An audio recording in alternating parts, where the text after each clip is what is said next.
అమ్మ చెప్తుంది, చాలా అందంగా చెప్పింది. నేను చదువు కూడా చదవలేదు కానీ అమ్మ చెప్పేసింది. సో అది ఆ తర్వాత మెడ్రాస్ వెళ్ళిన 2-3 డేస్కి 2 వీక్స్ లోపల అండ్ మన కేఎస్ రామారావు వచ్చి, బాస్ ఇలాగా ఒక స్టోరీ ఉంది, మీరు మాకు చేయాలి, దాని పేరు అభిలాష.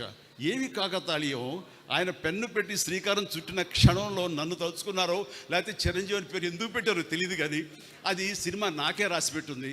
ఆ రాత నాకు ఒక మంచి అత్యద్భుతమైనటువంటి విజయాన్ని చేకూర్చిపెట్టింది. నాలో కాన్ఫిడెన్స్ పెరిగింది. ఇక మన స్టార్గా ఈ ఫిల్మ్ ఇండస్ట్రీలో మన స్థానం సుస్థిరం అనే అభిప్రాయాన్ని కలిగేసిన సినిమా ఒక అభిలాష. ఆ అభిలాష సాంగ్స్ వేళ మార్నింగ్ నేను రాడిసన్లో నేను జిమ్ చేస్తుంటే వాడు మొత్తం నేను వచ్చాను కదా హుషారు వేసాడు, మొత్తాన్ని సాంగ్స్ పెట్టాడు. ఆ సాంగ్స్లో యూరేకా సాకమిక ఇలాంటి సాంగ్స్ అని వేస్తుంటే ఆ పక్కనే సముద్రం గడు గంగావతి భీమిలి ఈ రోడ్లోనే ఎగిరి డ్యాన్సెస్ కింద పడి మీద పడి ఏదో చేశారు విన్యాసాలు. అవన్నీ గుర్తుకొస్తుంటే what a sweet memory. Morning 5:30-6 o'clockకి వండర్ఫుల్ మెమరీస్ తోటి ఈ రోజునే వచ్చాను. అదంతా కూడాను కేఎస్ రామారావు గారు, యనమూరి వీరేంద్రనాథ్ గారు, మన కోదండరామరెడ్డి గారు, వీళ్ళందరి యొక్క ఇళయరాజా గారు ముఖ్యంగా వీళ్ళందరి యొక్క కాంబినేషన్లో నాకు అందించేటువంటి గొప్ప ఇది. ఆ తర్వాత వచ్చే సినిమా ఛాలెంజ్, డబ్బు టు ది పవర్ ఆఫ్ డబ్బు. ఆ సినిమా దాని ప్రభావం ఎంతంటే ఎంతమంది యూత్ని మోటివేట్ చేసిందంటే, అండ్ మనకేమీ లేదు కదా, మనకేం చేయలేము, మనకు దిక్కుమొక్కు లేదు, మనం ఒంటికాయ సొంటుకొమ్ము లాంటి వాళ్ళం, ఎలాగ రాణించాలి ఇక్కడ, ఎలా డబ్బు సంపాదించాలి, లేదా ఎలాగా ఏదైనా అచీవ్ చేయాలి అనే వాళ్ళకి అది ఆన్సర్, మంచి ఆన్సర్ అది. అండ్ అది ఆ సినిమాలో నేను ఆ క్యారెక్టర్ చేసిన విధానం ఈ రోజుకి నన్ను మీట్ అయిన చాలామంది చెప్తుంటారు, సార్ ఈ రోజున మేము పెద్దవాళ్ళు అయ్యామంటే మాకు ఏమీ లేని క్షణంలో, ఏం లేని టైంలో మాకు ఛాలెంజ్ అనే సినిమా మాకు ఎంతో స్ఫూర్తి ఇచ్చింది అంటుంటే వావ్ అంటున్నాను. అది ఆయన బ్రెయిన్ చైల్డ్, కానీ బయట మా ద్వారా బయటకు వచ్చింది కాబట్టి ఎంతో క్రెడిట్ మేము తీసుకుంటాం. అంతే ఆనందం ఆయన ఎంత పొందారో అంతే ఆనందం మేము పొందుతున్నాం. ఆ రకంగా వచ్చిన తర్వాత వచ్చే సినిమాలు మరణమృతం కానివ్వండి, రక్తసింధూరం కానివ్వండి, అన్ని సినిమాలు ఇట్లా ఎన్నో సినిమాలు మనం లిస్ట్ చూసాం.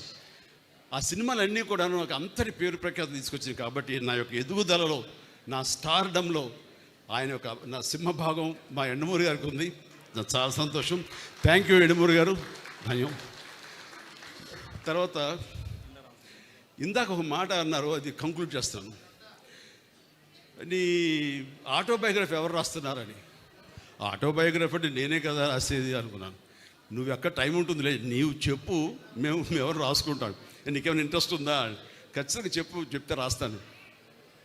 నిజంగా యండమూరి లాంటి గొప్ప స్టార్ రైటర్ ఎవరు అన్నా ఒప్పుకోకుండా ఉండదనుకోండి, ఎవరు ఒప్పుకు తీరాల్సిందే.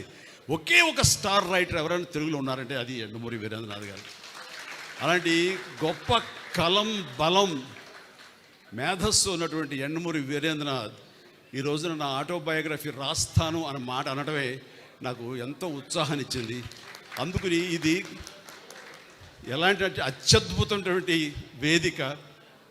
అండ్ మా వైఎల్పి గారి సమక్షంలో ఇది జరిగింది, ఇది జరిగి తీరుతుంది. ఆల్రెడీ ప్రాసెస్లో ఉందన్నాను కానీ దానికి కన్సాలిడేట్గా కాంక్రీట్గా లేదు. అండ్ యండమూరి గారు అన్నారు, మీ మాట చొప్పున అనేస్తున్నాను, ఇట్స్ ఎ కమిట్మెంట్ పబ్లిక్లో. Done. Thank you very much. Right, ఇక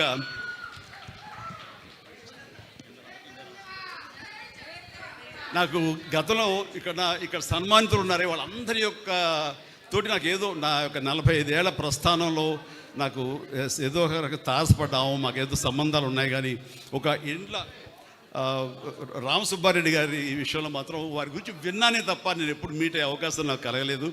అండ్ వారి గొప్ప మానసిక శాస్త్రవేత్తలు, డాక్టర్ అని విన్నాను. అండ్ నాకు